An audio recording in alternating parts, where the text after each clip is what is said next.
All right, welcome, ladies and gentlemen, to Bear Sheath Farm with your host, Levi Khan. Sorry about that, Levi Khan, and I can hear myself. That's what I wanted to be able to find out. Deb worked on the sound to make sure we got it from the right place. Now I'm just doing this. Hold on. Okay, great. Welcome and shalom. Let me look up here to Craig Hayden. Welcome and shalom to Kim Congus, 1057. Glad you're here. Today we're going to be reading the rest of Judges, Shoftim in Hebrew. Let me get this with my cataracts. Chapter 17 through 21. Do a little chatting after that, and we'll see what I talk about. I'm not really for sure. I mean, I'll mention a few things that I know, but okay. Rather than ramble on, let's start with Judges chapter 18, shall we?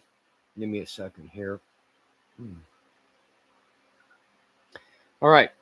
In those days, there was no king in Israel, and in those days the tribes of the Danites sought them an inheritance to dwell in. For unto that day, all their inheritance had not fallen unto them among the tribes of Israel. And the children of Dan sent to their family 5 men from their coasts, men of valor, from Zorah and from Eshtaol, to spy out the land and to search it. And they said unto them, Go search the land. Who, when they came to Mount Ephraim, to the house of Micah, they lodged there. When they were by the house of Micah, they knew the voice of the young man, the Levite. And they turned in thither and said unto him, Who brought thee hither? And what makest thou in this place? And what hast thou here? And he said unto them, Thus and thus dealeth Micah with me, and hath hired me, and I am his priest. And they said unto him, Ask counsel, we pray thee, of God, that we may know whether our way which we go shall be prosperous. All right. And the priest said unto them, Go in peace. Before the Lord is your way wherein ye go. Then the 5 men departed and came to Laish, and saw the people that were therein, how they dwelt careless after the sorry about my tongue, folks. How they dwelt careless after the manner of the Zidonians, quiet and secure, and there was no magistrate in the land that might put them to shame in anything. And they were far from the Zidonians, and had no business with any man. And they came unto their brethren to Zorah and Eshtaol, and their brethren said unto them, What say ye? And they said, Arise, that we may go up against them, for we have seen the land, and behold, it is very good. And are ye still? Be not slothful to go and to enter to possess the land. When ye go, ye shall come unto a people secure, into a large land, for God hath given it into your hands, a place where there is no want of anything that is in the earth.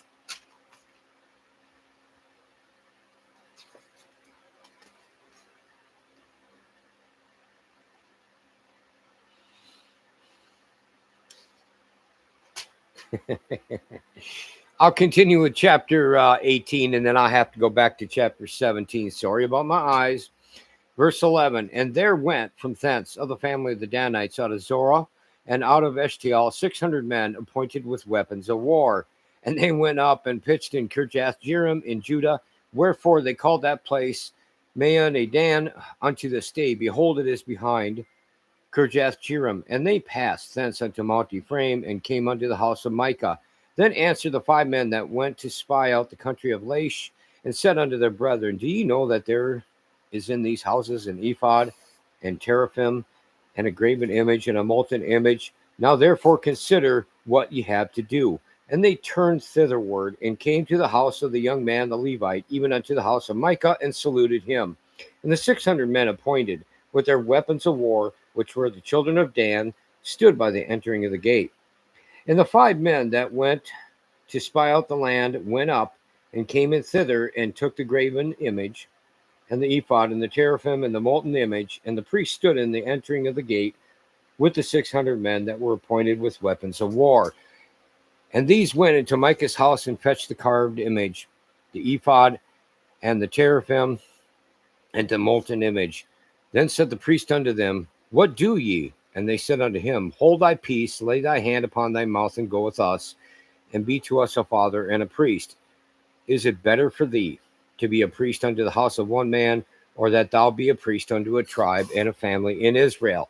And the priest's heart was glad, and he took the ephod and the teraphim and the graven image, and went went in the midst of the people. So they turned and departed, and put the little ones and the cattle in the carriage before them. And when they were a good way from the house of Micah, the men that were in the houses near to Micah's house were gathered together, and overtook the children of Dan. And they cried unto the children of Dan, and they turned their faces and said unto Micah, What aileth thee, that thou comest with such a company? And he said, Ye have taken away my gods which I made, and the priest, and ye are gone away. And what have I more? And what is this that ye say unto me, What aileth thee? And the children of Dan said unto him, Let not thy voice be heard among us, lest angry fellows run upon thee, and thou lose thy life with the lives of thy household.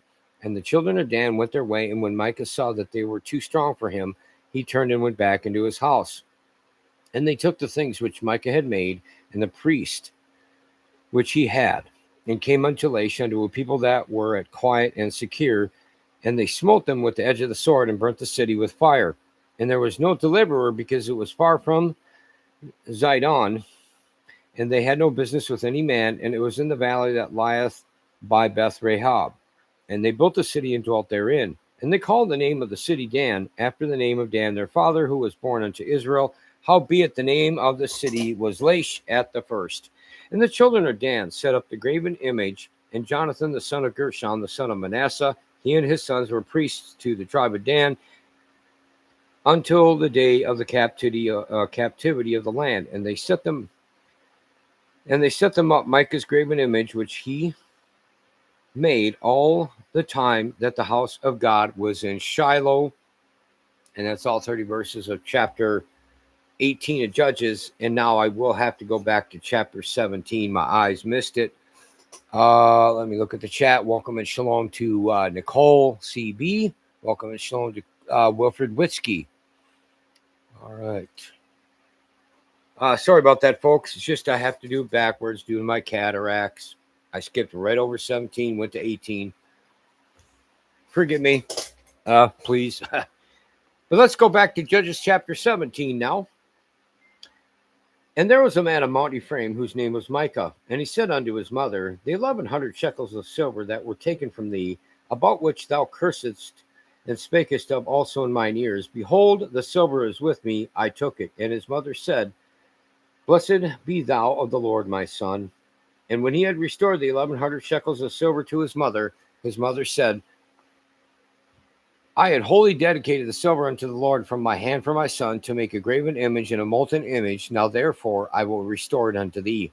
Yet he restored the money unto his mother, and his mother took 200 shekels of silver, and gave them to the founder, who made thereof a graven image and a molten image, and they were in the house of Micah. And the man Micah had in the house of gods, and made an ephod and teraphim, and consecrated one of his sons, who became his priest.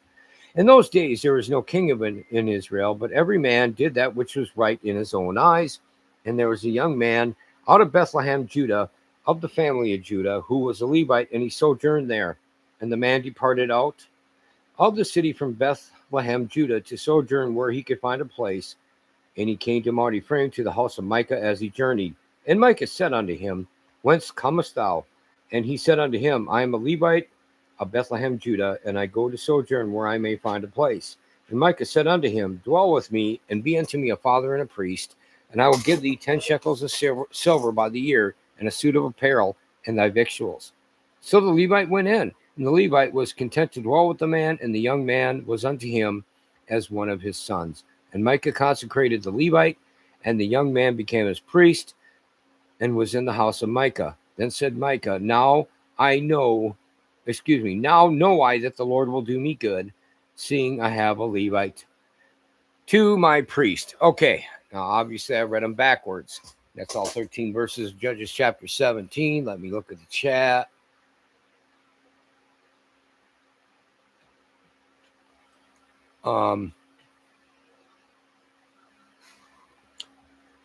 Anyway, we'll go to chapter 19 just to talk about this a little bit. I think this is living proof too. And I do believe the scriptures are inspired. I believe they're true. I believe they're holy. And just because you have some kind of pastor in your life, priest, call him what you will.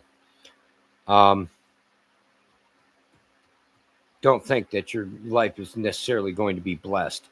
You need to test the spirits and see where that man is coming from. All right. And this Levite priest just went on his way with whomever had the better deal, who had more money, was stronger, 600 men or whatever, and one man can't fight that. Not that either one of them were right. Neither the group nor Micah, they weren't. So let's go on to chapter 19 of Judges, shall we? And it came to pass in those days, when there was no king in Israel, that there was a certain Levite sojourning on the side of Mount Ephraim, who took to him a concubine out of Bethlehem, Judah. And his concubine played the whore against him, and went away from him unto her father's house to Bethlehem, Judah, and was there 4 whole months. And her husband arose and went after her to speak friendly unto her, and to bring her again, having his servant with him and a couple of asses. And she brought him into her father's house. When the father of the damsel saw him, he rejoiced to meet him. And his father-in-law, the damsel's father, retained him, and he abode with him 3 days. So they did eat and drink and lodged there. And it came to pass on the 4th day, when they arose early in the morning, that he rose up to depart. And the damsel's father said unto his son-in-law, Comfort thine heart with a morsel of bread, and afterward go your way. And they sat down and did eat and drink, both of them together. For the damsel's father had said unto the man, Be content, I pray thee, and tarry all night, and let thine heart be merry. And when the man rose up to depart, his father-in-law urged him. Therefore he lodged there again. And he arose early in the morning on the 5th day to depart. And the damsel's father said, Comfort thine heart, I pray thee. And they tarried until afternoon, and they did eat, both of them. And when the man rose up to depart, he and his concubine and his servant, his father-in-law, the damsel's father said unto him, Behold, now the day draweth toward evening. I pray you tarry all night. Behold, the day groweth to an end. Lodge here, and thine heart may be merry. And tomorrow get you early on your way, that thou mayest go home. But the man would not tarry that night, but he rose up and departed, and came over against Jebus, which is Jerusalem, and there were with him 2 asses saddled. His concubine also was with him. And when they were by Jebus, the day was far spent, and the servant said unto his master, Come, I pray thee, and let us turn into the city of the Jebusites, and lodge in it. And his master said unto him, We will not turn aside hither into the city of a stranger that is not of the children of Israel. We will pass over to Gibeah. And he said unto his servant, Come, and let us draw near to one of these places to lodge all night in Gibeah, or in Ramah, as in Ramah. And they passed on and went their way, and the sun went down upon them when they were by Gibeah, which belongeth to Benjamin. And they turned aside thither to go in and to lodge in Gibeah. And when he went in, he sat him down in a street of the city, for there was no man that took them into the house to lodging. And behold, there came an old man from his work out of the field at even, which was also of Mount Ephraim, and he sojourned in Gibeah. But the men of the place were Benjamites. And when he had lifted up his eyes, he saw a wayfaring man in the street of the city. And the old man said, Whither goest thou? And whence comest thou? And he said unto him, We are passing from Bethlehem, Judah, toward the side of Mount Ephraim. From thence am I. And I went to Bethlehem, Judah, but I am now going to the house of the Lord, and there is no man that receiveth me to house. Yet there is both straw and provender for asses, and there is bread and wine also for me, and for thy handmaid, and for the young man which is with thy servants. There is no want of anything. And the old man said, Peace be with thee. Howsoever, let all thy wants lie upon me, only lodge not in the street. So he brought him into his house, and gave provender unto the asses, and they washed their feet, and did eat and drink. Now as they were making their hearts merry, behold, the men of the city, certain sons of Belial, beset the house round about, and beat at the door, and spake to the master of the house, the old man, saying, Bring forth the man that came into thine house, that we may know him. And the master of the house, went out unto them and said unto them, Nay, my brethren, nay, I pray you, do not so wickedly, seeing that this man is come into mine house. Do not this folly. Behold, here is my daughter, a maiden, and his concubine. Them I will bring out now, and humble ye them, and do with them what seemeth good unto you, but unto this man do not so vile a thing. But the men would not hearken to him. So the man took his concubine, and brought her forth unto them, and they knew her, and abused her all the night until the morning. And when the day began to spring, they let her go. Then came the woman in the dawning of the day, and fell down at the door of the man's house where her lord was, till it was light. And her lord rose up in the morning, and opened the doors of the house, and went out to go his way. And behold, the woman his concubine was fallen down at the door of the house, and her hands were upon the threshold. And he said unto her, Up, and let us be going. But none answered. When the man took her up upon an ass, and the man rose up and gat him unto his place. And when he was come into his house, he took a knife, and laid hold on his concubine, and divided her together with her bones into 12 pieces, and sent her into all the coasts of Israel. And it was so, that all that saw it said, There was no such deed done, nor seen from the day that the children of Israel came up out of the land of Egypt unto this day. Consider of it, take advice, and speak your minds. And that's all 30 verses of Judges chapter 19. Let me look here. Welcome and shalom to Tex Haas. How you doing, buddy? Okay, I think we're good. I haven't seen Carolyn Gannon. Oh, wait. Welcome and shalom to Carolyn Gannon. There she is. Okay, maybe I did say her. I don't. I'm kind of a little bit tired here. Been a long but a good day. So anyway. Okay, the wickedness, this is going to show up, or it did show up, but it's going to be dealt with on both sides with the Judahites. What? Anyway, both the Judahites and the Benjamites, a lot of bloodshed because they needed to stomp out sin on both sides, folks. As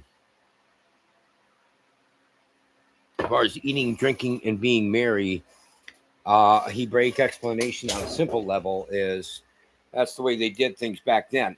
And like that guy, stay here one more night, stay here one more day. From what I can tell, he's a little bit overdoing it, and I don't know why. I've read commentaries on it, but but as we continue to read, and eventually we get to the Brit Hadashah, aka New Testament, you see, like when Miriam, as in Mary in English, she goes and visits Elizabeth, and she stayed there like 3 months or 90 days, and that's just kind of how they did things. So let's go to Judges chapter 20. I think it's 48 verses or something. Yeah. All right, let's keep the show going here with that. All right, Judges chapter 20. Then all the children of Israel went out, and the congregation was gathered together as one man from Dan even to Beersheba, with the land of Gilead unto the Lord in Mizpah. And the chief of all the people, even of all the tribes of Israel, presented themselves in the assembly of the people of God, 400,000 footmen that drew sword. Now the children of Benjamin heard that the children of Israel were gone up to Mizpah. Then said the children of Israel, Tell us, how was this wickedness? And the Levite, the husband of the woman that was slain, answered and said, I came into Gibeah that belongeth to Benjamin, I and my concubine to lodge. And the men of Gibeah rose against me and beset the house round about upon me by night, and thought to have slain me, and my concubine have they forced, that she is dead. And I took my concubine and cut her in pieces, and sent her throughout all the country of the inheritance of Israel, for they have committed lewdness and folly in Israel. Behold, ye are all children of Israel, give here your advice and counsel. And all the people arose as one man, saying, We will not, any of us, go to his tent, neither will we, any of us, turn into his house. But now this shall be the thing which we will do to Gibeah, we will go up by lot against it, and we will take 10 men of 100 throughout all the tribes of Israel, and 100 of 1,000, and 1,000 out of 10,000 to fetch victual for the people, that they may do when they come to Gibeah of Benjamin, according to all the folly that they have wrought in Israel. So all the men of Israel were gathered together against the city, knit together as one man. And the tribes of Israel sent men through all the tribe of Benjamin, saying, What wickedness is this that is done among you? Now therefore deliver us the men, the children of Belial, which are in Gibeah, that we may put them to death and put away evil from Israel. But the children of Benjamin would not hearken to the voice of their brethren, the children of Israel. But the children of Benjamin gathered themselves together out of the cities unto Gibeah to go out to battle against the children of Israel. And the children of Benjamin were numbered at that time out of the cities 26,000 men that drew sword, beside the inhabitants of Gibeah, which were numbered 700 chosen men. Among all this people, there were 700 chosen men left-handed. Every one could sling stones at a hairbreadth and not miss. Keep in mind, just as kind of like a fun fact before going to verse 17, they had to make their own entertainment back then. Okay, they didn't have TV, radio, internet, whatever, and they didn't have board games. I mean, they did, but not. That's a long story. But they had to make their own entertainment, and they were very good. They were that good, from youth, childhood on up. And to this day, you have your good stone slingers. They can kill people with those things, and it was a really effective weapon of war. And so, anyway, they do that. You can find that on YouTube. These guys that are really good. Now, I can't prove it one way or another, but when you look at that, probably the world's best stone slingers today, I'm guessing, are not as good as the average warrior stone slinger was back then. Maybe I'm wrong, but I doubt it. Okay, verse 17. And the men of Israel beside Benjamin were numbered 400,000 men that drew sword. All these were men of war. And the children of Israel arose and went up to the house of God and asked counsel of God and said, Which of us shall go up first to the battle against the children of Benjamin? And the Lord said, Judah shall go up first. And the children of Israel rose up in the morning and encamped against Gibeah. And the men of Israel went out to battle against Benjamin. And the men of Israel put themselves in array to fight against them at Gibeah. And the children of Benjamin came forth out of Gibeah and destroyed down to the ground of the Israelites that day 22,000 men. And the people, the men of Israel, encouraged themselves and set their battle again in array in the place where they put themselves in array the first day. And the children of Israel went up and wept before the Lord until even, and asked counsel of the Lord, saying, Shall I go up again to battle against the children of Benjamin, my brother? And the Lord said, Go up against him.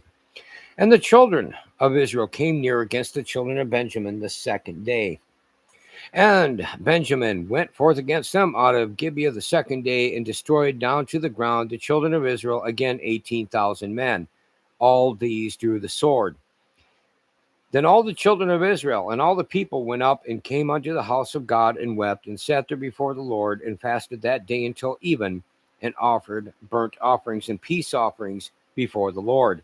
And the children of Israel inquired of the Lord, for the ark of the covenant of God was there in those days. And Phinehas, the son of Eleazar, the son of Aaron, stood before it in those days, saying, Shall I yet again go out to battle against the children of Benjamin, my brother, or shall I cease?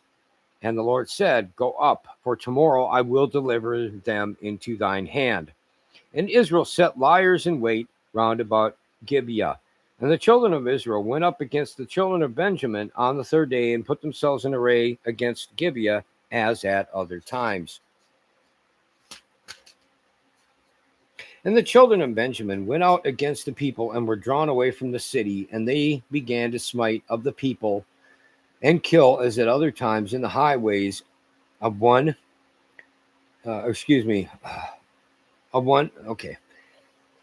And the children of Benjamin went out against the people and were drawn away from the city, and they began to smite of the people and kill, as at other times in the highways, of which one goeth up to the house of God, and the other to Gibeah in the field, about 30 men of Israel. And the children of Benjamin said, They are smitten down before us, as at the first. But the children of Israel said, Let us flee and draw them from the city unto the highways.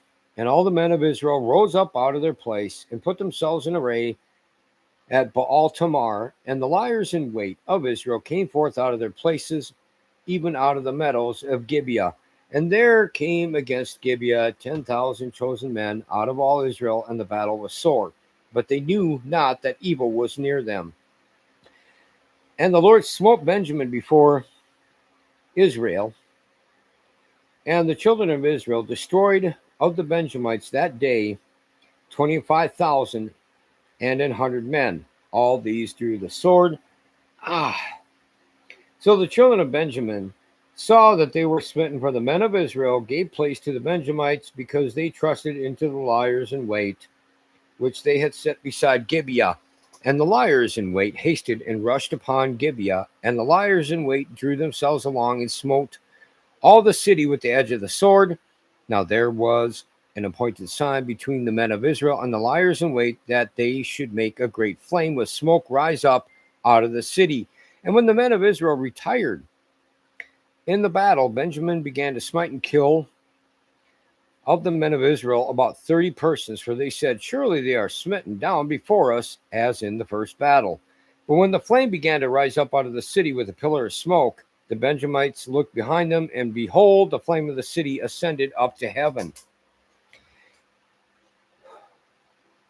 And when the men of Israel turned again, the men of Benjamin were amazed, for they saw that evil was come upon them. Therefore they turned their backs before the men of Israel unto the way of the wilderness. But the battle overtook them, and them which came out of the cities they destroyed in the midst of them. Thus they enclosed the Benjamites round about, and chased them, and trode them down with ease over against Gibeah toward the sun rising. And there fell of Benjamin 18,000 men. All these were men of valor. And they turned and fled toward the wilderness unto the rock of Rimmon. And they gleaned of them in the highways 5,000 men, and pursued hard after them unto Gedam, and slew 2,000 men of them. So that all which fell that day of Benjamin were 20 and 5,000 men that drew the sword. All these were men of valor. But 600 men turned and fled to the wilderness unto the rock Rimmon, and abode in the rock Rimmon 4 months. And the men of Israel turned again upon the children of Benjamin, and smote them with the edge of the sword, as well the men of every city as the beast, and all that came to hand. Also they set on fire all the cities that they came to. And that's all 48 verses of Judges chapter 20. We have one chapter left. I'll look at the chat. Well, everything looks in queue here to me. Yeah, you're right on that, Kim Congus. There's a lot of work. I'll talk about that first thing, I think, after I'm done reading. I just find it interesting, though, too, in chapter 21, how they kept Benjamin as one of their brother tribes, and the way they had to deal with things, huh? All right, chapter 21. Now the men of Israel had sworn in Mizpah, saying, There shall not any of us give his daughter unto Benjamin to wife. And the people came to the house of God, and abode there till even before God, and lifted up their voices, and wept sore, and said, O Lord God of Israel, why is this come to pass in Israel, that there should be today one tribe lacking in Israel? And it came to pass on the morrow that the people rose early, and built there an altar, and offered burnt offerings and peace offerings. And the children of Israel said, Who is there among all the tribes of Israel that came not up with the congregation unto the Lord? For they had made a great oath concerning him that came not up to the Lord to Mizpah, saying, he shall surely be put to death. And the children of Israel repented them for Benjamin their brother, and said, there is one tribe cut off from Israel this day. How shall we do for wives for them that remain, seeing we have sworn by the Lord that we will not give them of our daughters to wives? And they said, what one is there of the tribes of Israel that came not up to Mizpah to the Lord? And behold, there came none to the camp from Jabesh Gilead to the assembly. For the people were numbered, and behold, there were none of the inhabitants of Jabesh Gilead there. And the congregation sent thither 12,000 men of the valiantest, and commanded them, saying, go and smite the inhabitants of Jabesh Gilead with the edge of the sword, with the women and the children. And this is the thing that ye shall do. Ye shall utterly destroy every male and every woman that hath lain by man. And they found among the inhabitants of Jabesh Gilead 400 young virgins that had known no man and lying with any male. And they brought them unto the camp to Shiloh, which is in the land of Canaan. And the whole congregation sent some to speak to the children of Benjamin that were in the rock Rimmon, and to call peaceably unto them. And Benjamin came again at that time, and they gave them wives which they had saved alive of the women of Jabesh Gilead, and yet so they sufficed them not. And the people repented them for Benjamin, because that the Lord had made a breach in the tribes of Israel. Then the elders of the congregation said, how shall we do for wives for them that remain, seeing the women are destroyed out of Benjamin?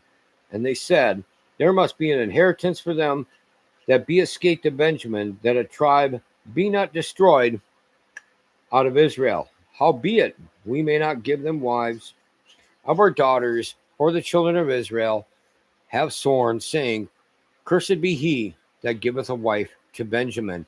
Then they said, behold, there is a feast of the Lord in Shiloh yearly, in a place which is on the north side of Bethel, on the east side of the highway that goeth up from Bethel to Shechem, and on the south of Labonah. Therefore they commanded the children of Benjamin, saying, go and lie in wait in the vineyards, and see and behold, if the daughters of Shiloh come out to dance in dances, then come ye out of the vineyards, and catch you every man his wife of the daughters of Shiloh, and go to the land of Benjamin.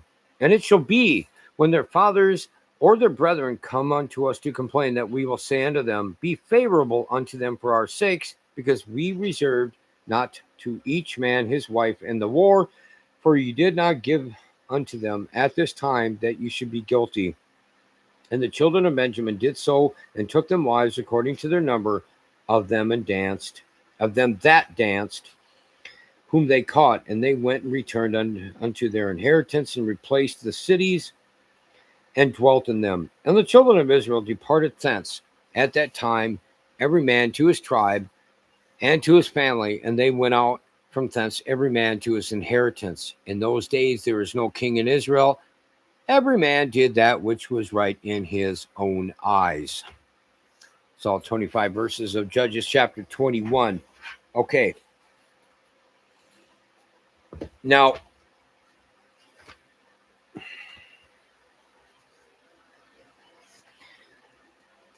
we will not be doing the book of Ruth right away. It will get done, make no mistake, and we'll do it in the King James. However, I will be going in the Jewish order. I'm getting my bookmarker that's attached to my Bible to it now. We will be going to 1 Samuel. That being said, I'm going to make sure, okay, I've got my 2009 revised Institute for Scripture Research Bible, Yahushua Shaftim.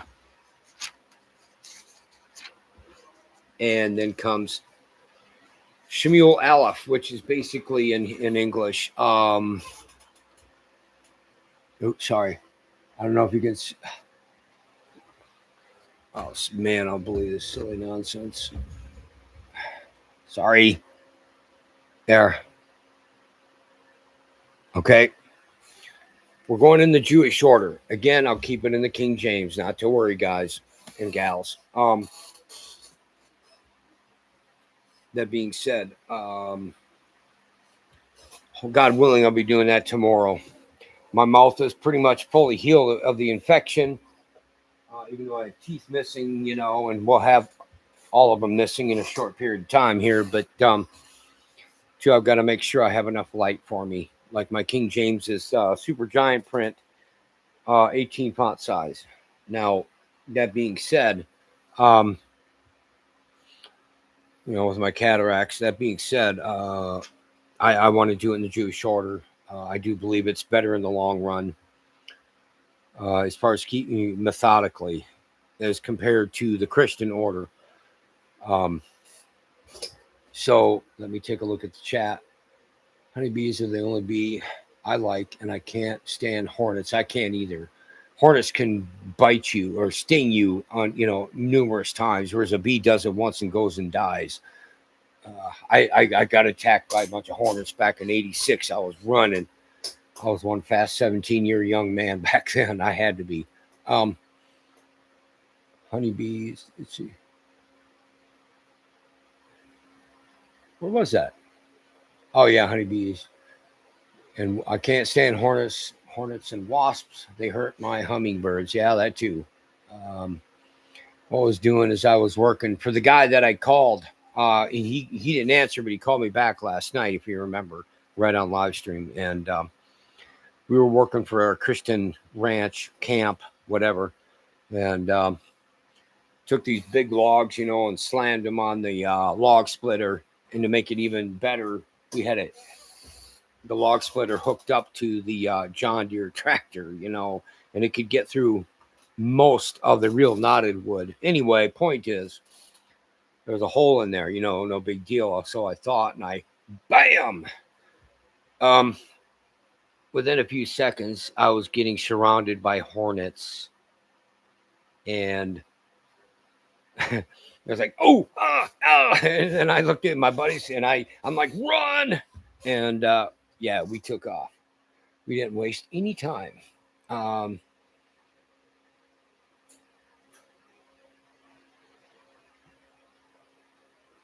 Yeah, my wife can do some live streams. I don't have a problem with that. But anyway,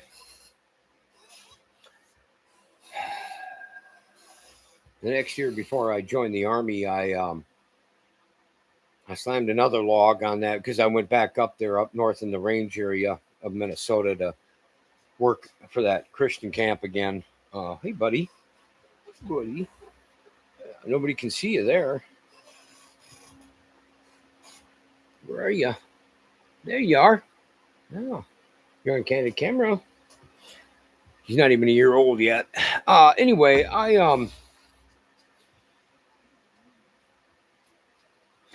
well, eventually they calmed down. I mean, it was towards the end of the day anyway, Wilfred, and went there the next morning up north and in the range area of northern Minnesota. You can't really bale hay.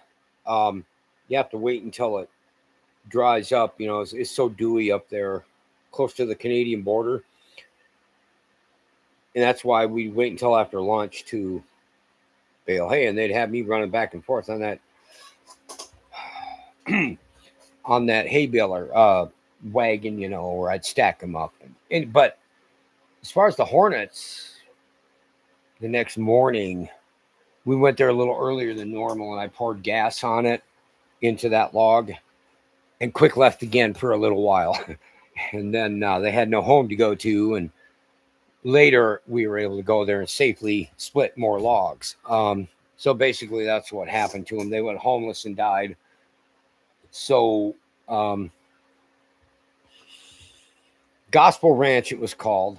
Like I said, I was in the ranch part, and over across the road was the camp part, Christian camp part. We got new people usually every week, like groups, like YWAM. We had them for 2 weeks. We had like a week for families, mom, dad, kids. 1 week for all women, another week for all men. Frankly, I think some of those people were there to try and dry out and give their liver a break. Maybe get a connection with God. That's not from what I ever observed. And So,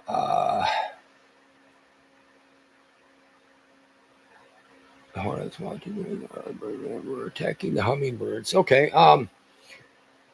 Gospel Ranch was mainly run, not all, but its primary authority came from Minneapolis, the Souls Harbor Church, which no longer exists. Good memories. Like I said, I think in another live stream, it got me probation, juvenile probation, instead of juvie itself. Otherwise, that deputy sheriff would have been driving me up to Fargo, North Dakota. They didn't have one in Morris, Minnesota, right beside. In Fargo, North Dakota, I would have had to do 3 months in the juvie center. But due to making it look good, I was able to do probation. Anyway, oh, memory lane. But what I did, today was a good day. I got up fairly early and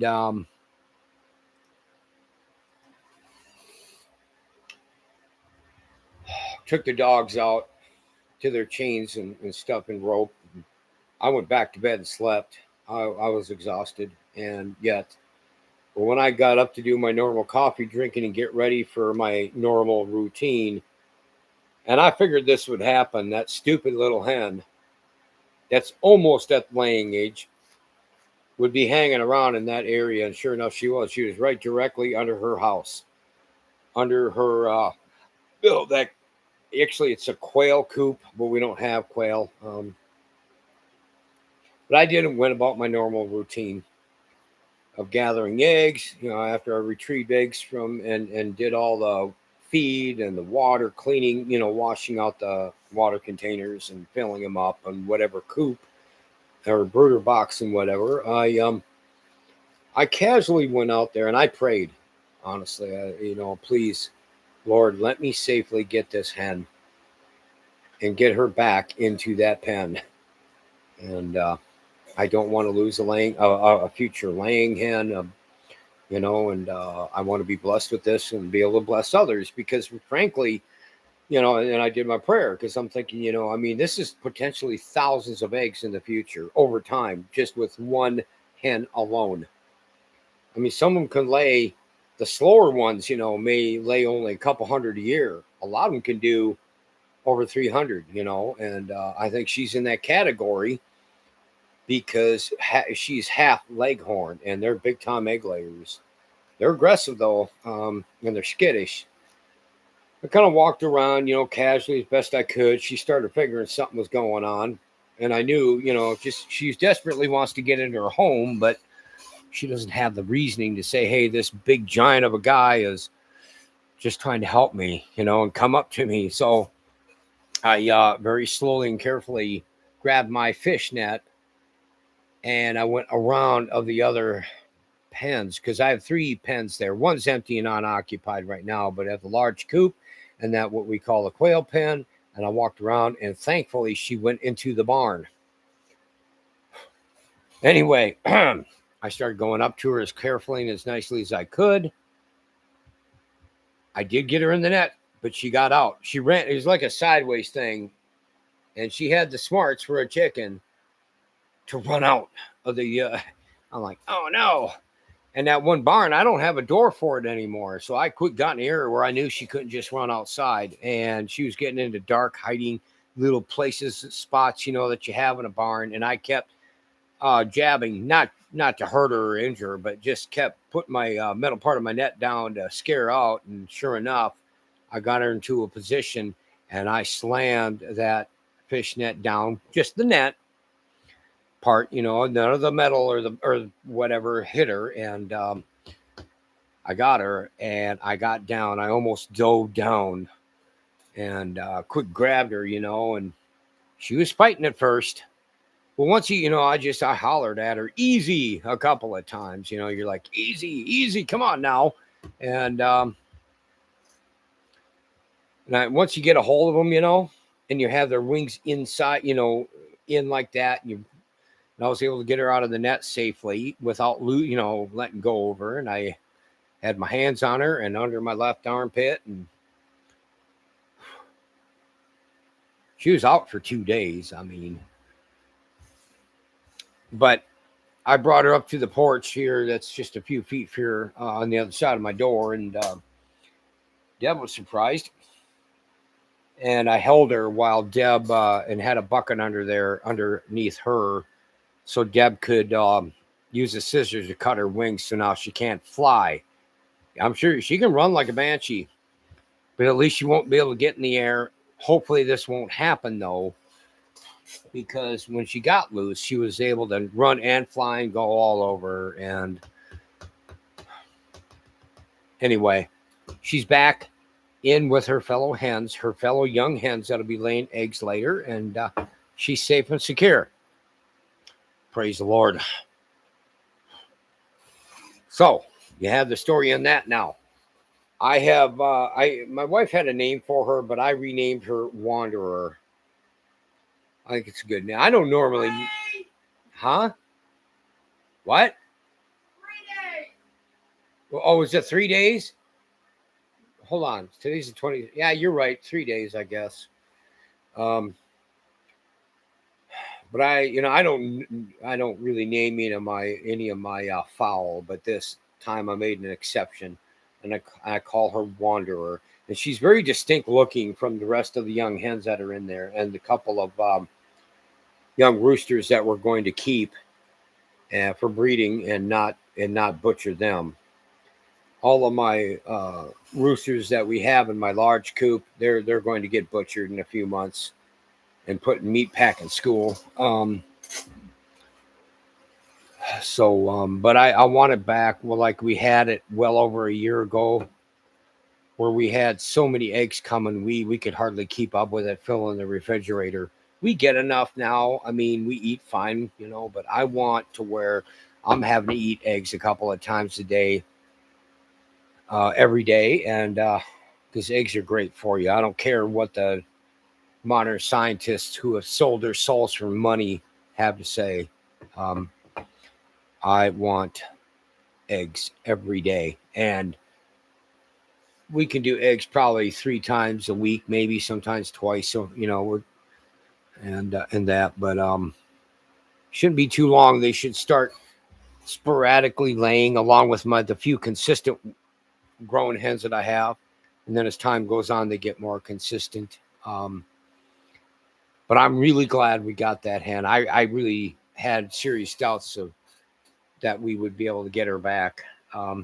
Especially that day that I was totally livid when I was cleaning that pen and she got away.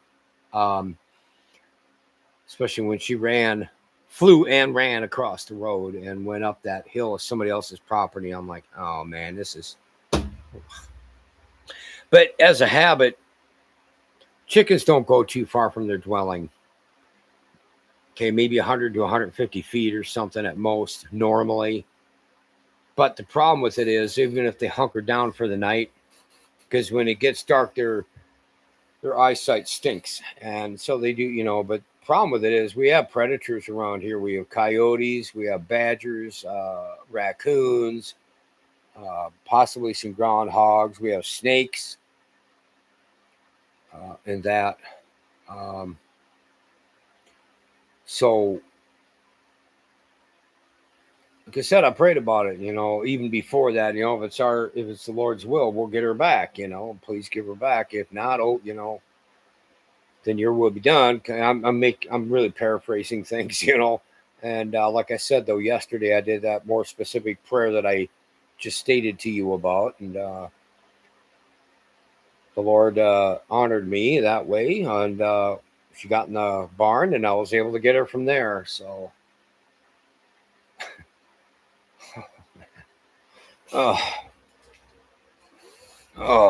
but anyway, moving on, folks. I'm still doing research. I need to get back into. I need to get back into that documentary from BitChute and write more notes. I know exactly where I'm at. I always write it down when I get done. And that, so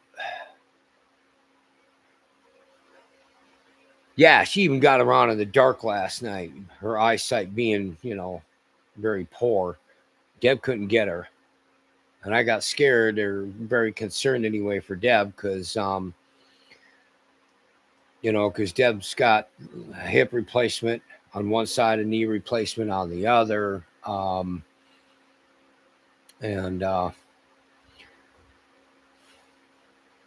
anyway,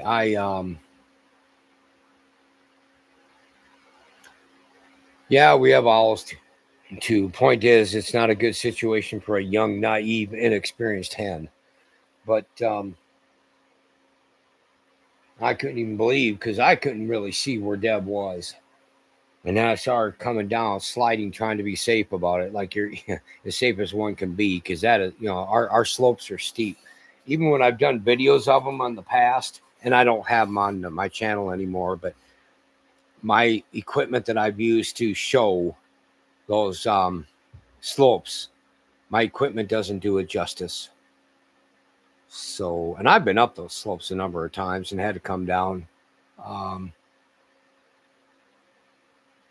so, anyway, back to the thing here. I'm going to continue to do my research on that documentary that Wilfred gave me.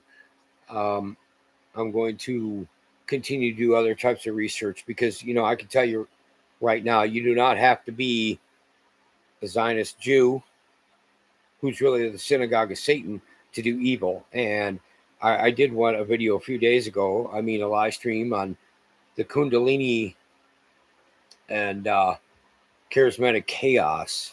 Oh, that Catherine Crick, or is she a piece of work?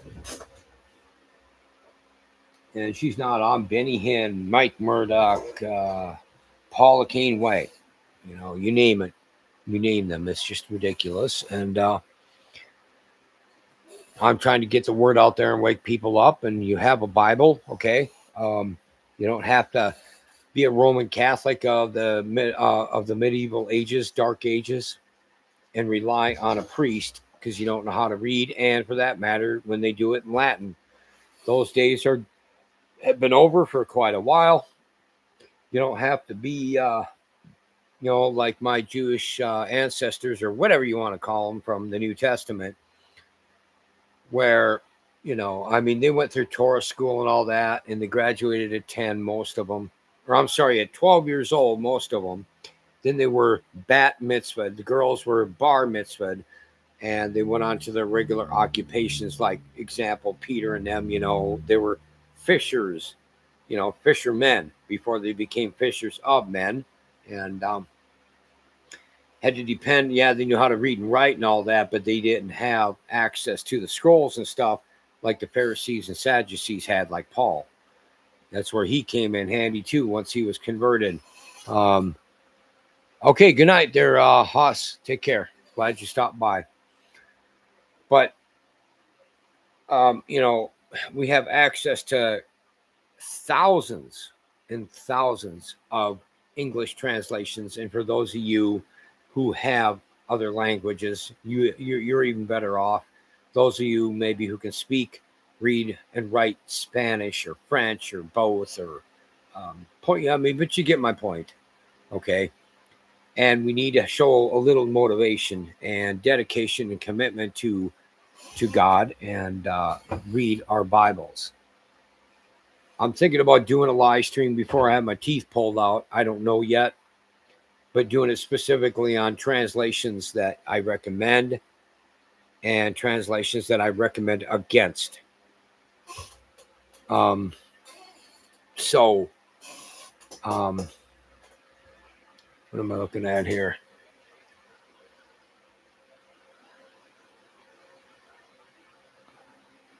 Because I don't, I recommend you to obviously to subscribe to my channel, smash the notification bell. I recommend you to listen to what I'm reading and the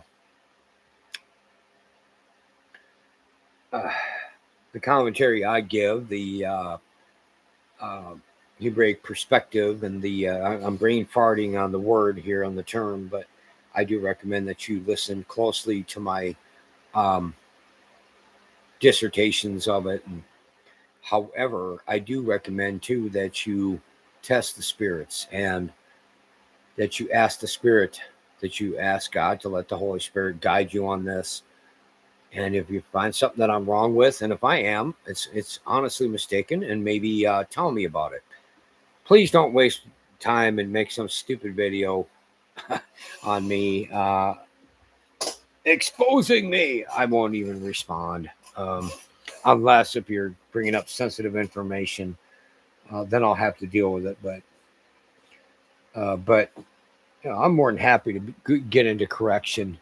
I've been studying this stuff off and on for a very long time.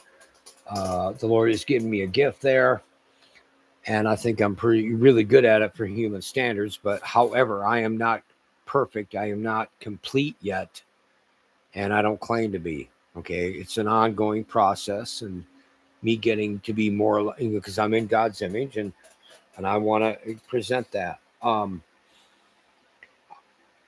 I wonder if I should do, because another subject I was researching, in fact, watching not too long before I did this live stream on men and women, and how women are crying and bitching, frankly, about how men have given up the dating scene. They're ghosting women on those sites and stuff, and it's kind of funny, but women have kind of gotten themselves into that position too. I hate to say, but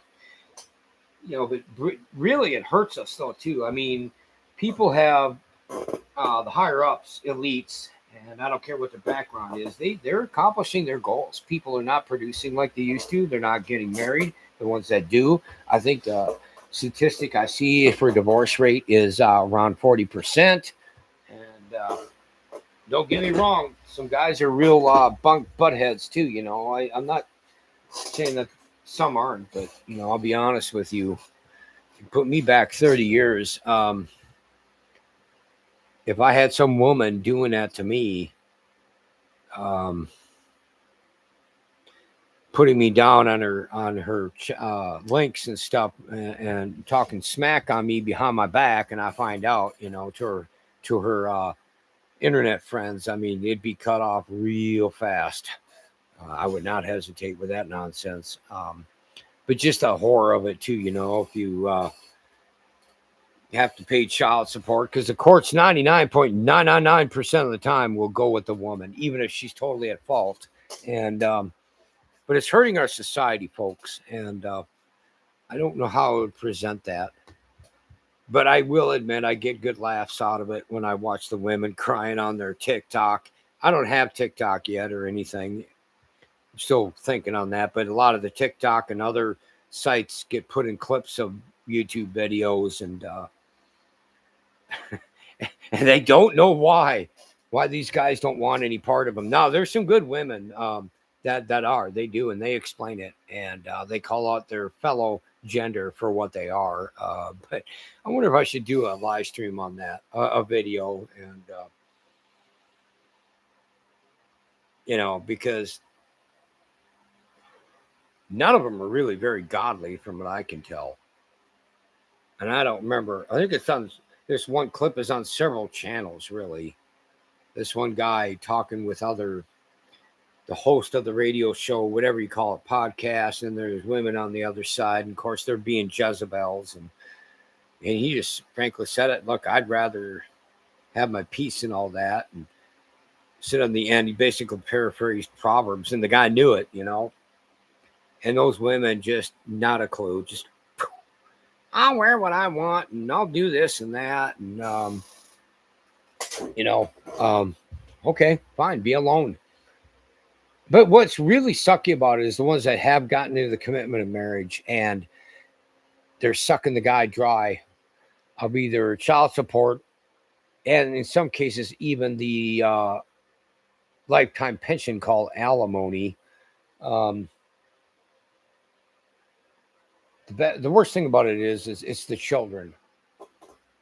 They are innocent to that. They are caught in the middle, and Amen. Yeah. See, Kim Congress knows this, and that's been brought up to generations that feminazi, I call it, but and I think I got that from way back in the 90s. We call them feminazis. It's not something I made up, but the feminism, call it what you will, has ruined it.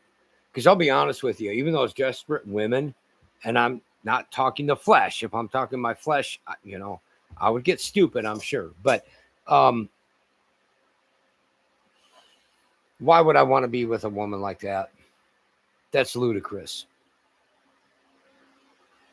I mean, I'm trying to picture that, even just from a normal Gentile Christian point of view. And I can't, much less did he break Jewish thinking of a real woman and to raise a family with. I mean, I'm a guy with a very broad imagination, and I'm looking at those women going, arg, arg. No, it's not possible. And the children get caught in the middle, and then they get raised messed up, and they're all confused, and then they're angry, and they're defiant, and they grow up to be adults themselves, and on goes the vicious circle. The higher-ups have done an excellent job of dividing us as a people in so many areas, folks. So I'm thinking I can probably do a live stream on that. That too. I meant to bring that up, Wilfred. How do they afford anything anyway? But let's say put Deb and I back at a younger age, and we're having children, and we think the way we do today. And it's very good. I mean, Elohim has gotten us here to up here and in here. How would I do it? We'd have to go out in the middle of nowhere. I mean, I'm not talking where I'm at now. I mean, I'm talking like 60 miles out and start a new society. I mean, the schools, the law enforcement, the DCFS, and praise the Lord, I'm not sucked into that and chained to it anymore. That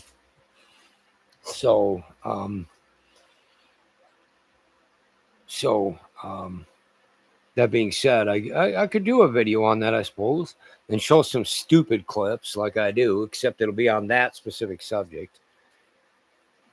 So economically, I mean, and I could get into more, like if you started a society out there too. I know how to build.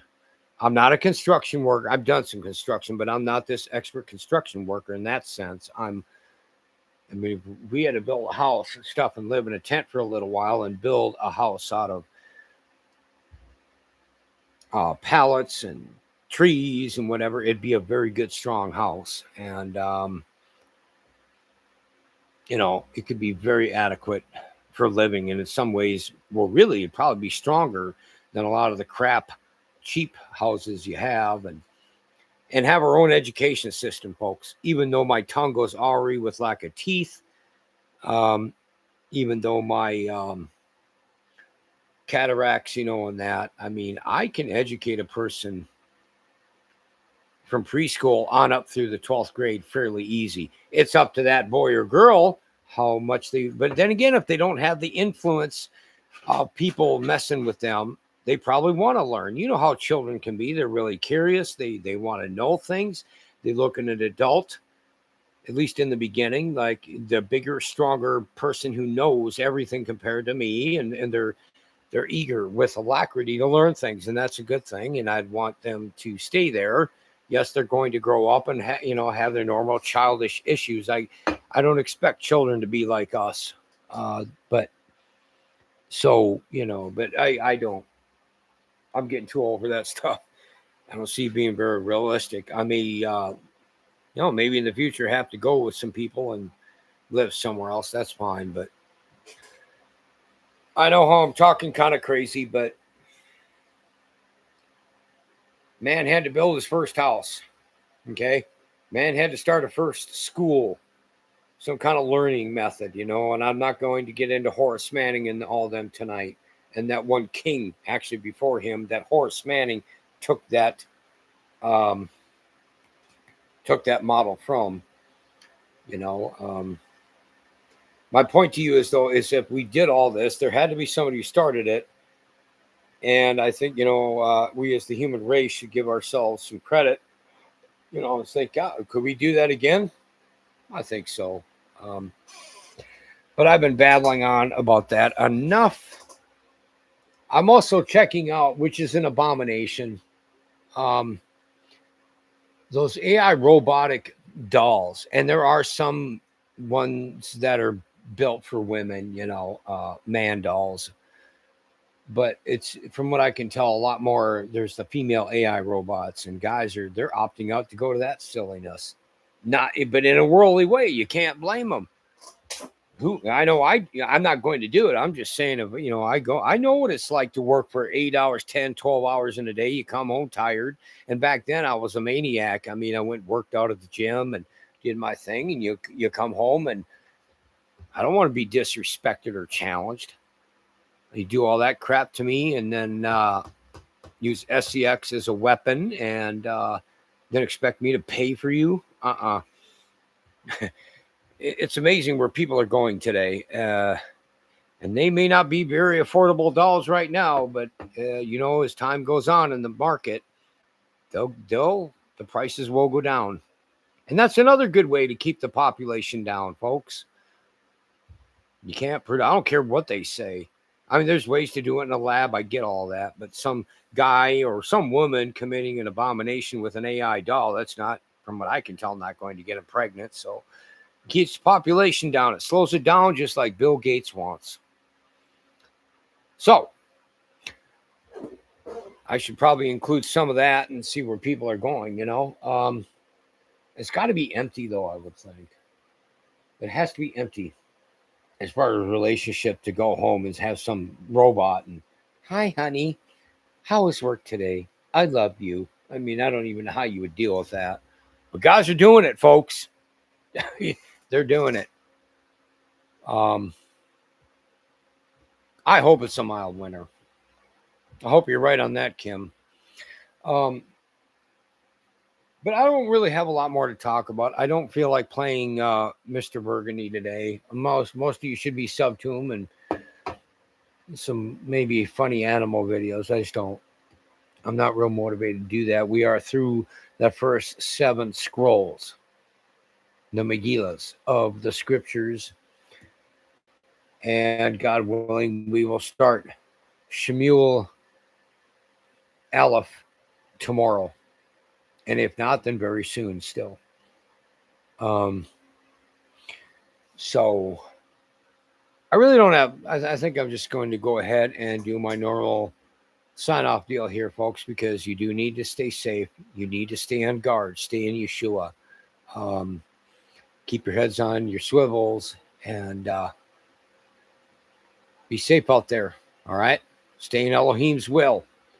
All right. Peace, shalom, ladies and gentlemen. The Levite man is out of here. Till next time.